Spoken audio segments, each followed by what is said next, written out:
Hey, I'm Danneroni, and I'm going to show you the ins and outs of how I draw with gel pens in 2021.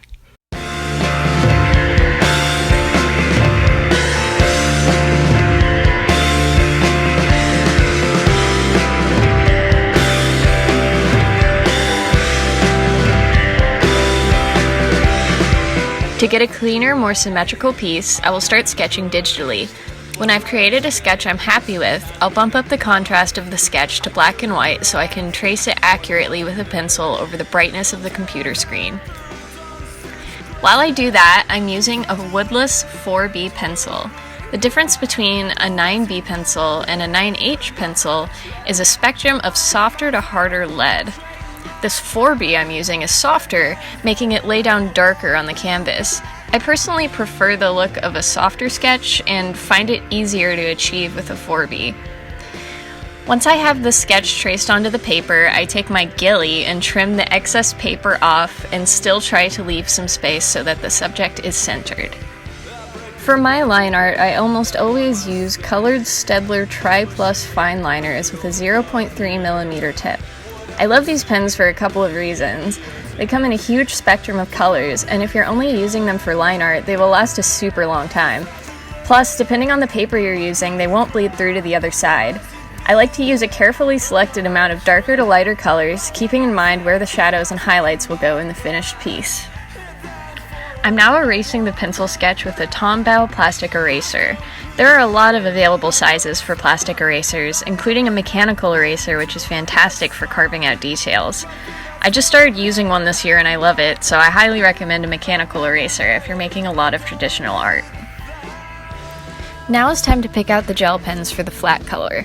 I have a huge variety of brands here, which I'd be happy to go more into depth on in a later video. If you're interested in seeing that, leave a comment. It's extremely important to note that when you're using gel pens for the purpose of coloring, the thicker the tip, the better. All of the pens I have here vary between 0.8 to 10 millimeters. Anything with a finer point than that will take a long time to color with and could affect the overall texture of the piece. So definitely keep this in mind before purchasing your own pens. The brand of the gel pens you're using makes a huge difference. I've had the most success using Sakura and Pentel gel pens for filling in blocks of color. I swirl the tip of my pen with an overlapping circular motion for the best coverage. Make sure you wait for the ink to dry to prevent smudging. From this point onward is when things get a little bit more abstract. So there's a couple of tricks I use to soften shading. One method is to smudge the ink with your finger while it's still wet. Another method is to continue overlaying the colors to give it a more textured feel. I continue to add the darker shadows and then I add the highlights. To get the best coverage, I push the nib down and slowly drag it across the paper. This is a surefire way for the ink to dry opaque. At this point, the drawing is done.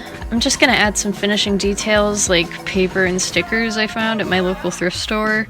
I guess the theme of this drawing is just second-hand items? The bandana was something Arlo found at the By the Pound store last time we went together. It was in a bin with a ton of Happy Bunny bandanas too. Imagine that.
And that's it. I hope you found this video informative. I just dyed my hair yesterday, which is why my hands were stained blue, if you noticed that. If you have any questions at all, leave them in the comments below, and I'd love to make more videos. Thanks for watching, and I'll see you next time.